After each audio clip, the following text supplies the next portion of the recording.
এই যে 30 মিটারের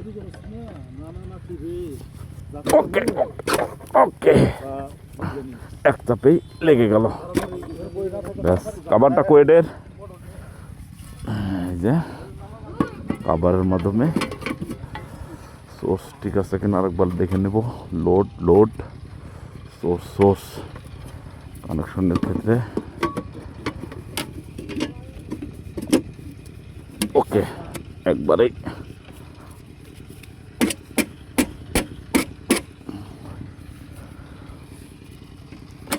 ডান। বাকিটা এটার দাঁড়ান, এই পাশেরটাও লাগা দিই একবারে। এটা কি নামে কাকা? সোর্স লোড গ্রাউন্ডিং সবই ঠিক আছে।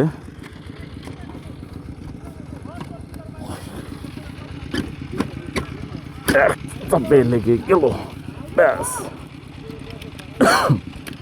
মিটার সঠিকভাবে বিদ্যুৎ না পাই সেক্ষেত্রে স্থাপনটা সঠিক হইতে হবে, তা নাহলে লুজ সংযোগ পেয়ে মিটার পুড়ে যেতে পারে।